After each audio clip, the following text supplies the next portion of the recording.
रथयात्रा बहुत बहुत शुभेच्छा। भारत रे बहु यात्रा बहु पर्व बहु पार्वण अनुष्ठित हुए।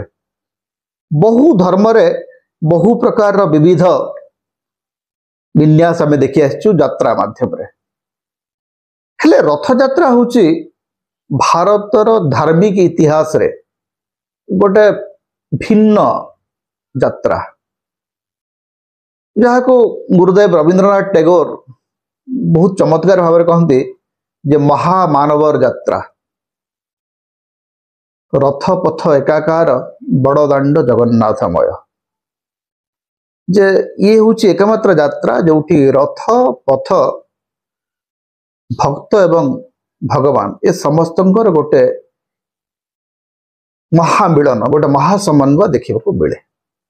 तेणु ये यात्रा नियारा एवं ए यात्रा ओडिया जाति को गोटे भिन्न परिचय देती एवं से परिचय होची समन्वयर परिचय।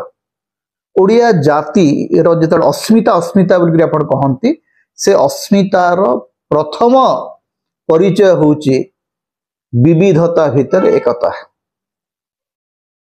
एवं ओडिया अस्मितार सबुठु बड़ परिचय होची रथयात्रा समय बड़दाण्ड। रथयात्रा समय बड़दाण्ड को आप देखिए सेठी मनीष देवता रथ रथी राजा प्रजा शांत सेवक नारी पुरुष सबु धर्म सबु जाति सबु वर्ण लोक एकाकार एवं जो पूरा उपचार टाक आप देखिए जगन्नाथ जो उपचार से उपचार टा होची जे साबर संस्कृति टू आरंभ करी वैष्णव संस्कृति पर्यंत पृथ्वीर सर्वपुरातन आदिवासी संस्कृति झलक आप देखिए एवं सबुठु नूतन संस्कृति मध्य झलक ता भीतर देखिए एवं कौन सी प्रकार बारण ता भीतर नहीं। एबे अवश्य सरकार बहुत गुड़ाए बारण तैयारी करते रथ को किए छुईब नहीं, किंतु महाप्रभु जगन्नाथ स्कंद पुराण जो कथा कहुई जे ये जो घोष यात्रा रे मु आसीबी सेठी समस्ते मो आखि आगे समान। तेणु देउल एवं दांड भितर गोटे जो फरक जे देउल होची गोटे सीमित क्षेत्र ता भितर बारण अच्छी ता भितर परंपरा अच्छी ता भितर सीमा अच्छी, किंतु दांड होची सबु सीमा सबु परिसीमा सबु आचार को अस्वीकार करी गोटे महान मानवतार बड़दाण्ड से सेठी समस्ते समान। सेठी जवन सालवेगों आगे रथ अटकिब, सेठी दासिया बाउरी स्मृति रहिबो एवं लोकाचार भितर रथयात्रा पालन हो।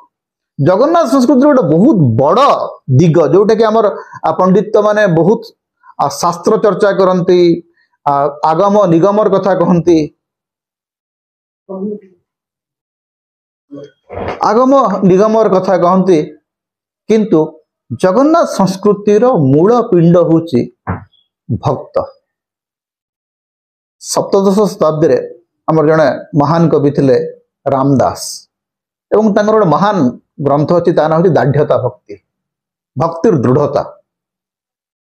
दाढ़्यता भक्ति रे रामदास जो भक्त मानकर कथा कहते से भक्त मानकर परिचय बड़ विचित्र। समस्ते समाज तल स्तर भक्त एवं से माने होचंती जगन्नाथ संस्कृतिर मूल पिंड। दासिया बाउरी बंधु महांती रघु अरखित सालबेग अंकना मोचीराम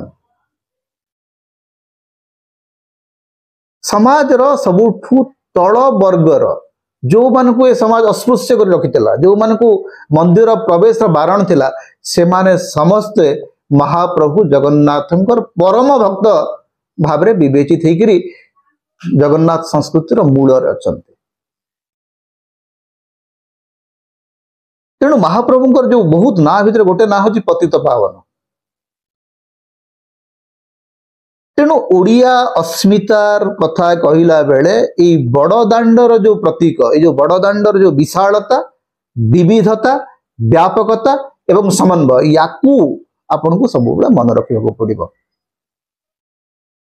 एवं एठी भगवान पाखु भक्त जाए ना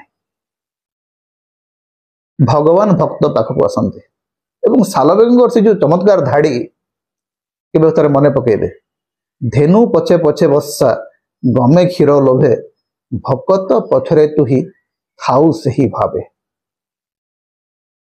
तेणु जगन्नाथ एठी गीत गोविंद शुणा मालुणी झीर बैगण कियारी को जाई पारंते। महाप्रभु जगन्नाथ बंधु महांती भोग थाली नेबापी आसिक पहुंची जाई पारंते। दासिया बाउरीठू श्रीफल निजे हाथ में नहीं पारंते। तेणु से जो महाभुज से जो बलियार भुज से बलियार भुज र सबुठू बड़ गरिमा होची जे सेठी भेद नाही सेठी विभेद नाही सेठी विभाजन नाही से होची महासमन्वयर महातीर्थ।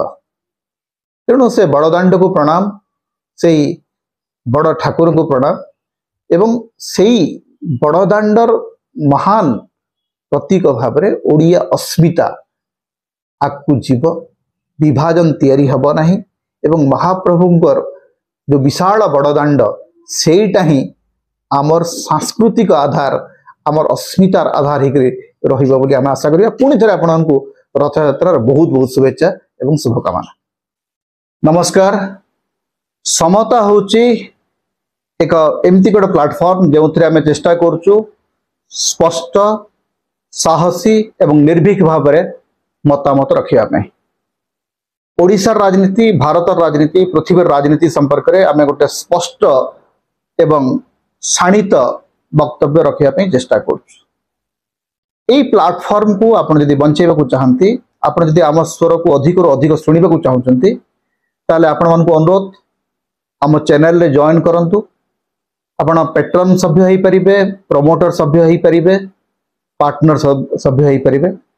आपण जदि किछि आर्थिक साहाय्य करेंगे सेटा आम स्वर को अधिक मजबूती दब अधिक शक्ति और सामर्थ्य दब। अधिक सब्सक्राइब करंतु अधिक शेयर करंतु कारण वर्तमान समय मुक्त स्वर को बंचाई रखिया एटा होची एकमात्र माध्यम। तेणु आपण मानकु आमर विनम्र अनुरोध समता को सब्सक्राइब करंतु शेयर करंतु यार सहयोगी सदस्य भाव में आर्थिक सहयोग करंतु ए निवेदन आमे आपन को रखुचु। आपन को बाध्य करूना हो किंतु आपनकर सहयोग आमर स्वर को अधिक शाणित अधिक स्पष्ट अधिक दृढ़ करिबो। नमस्कार।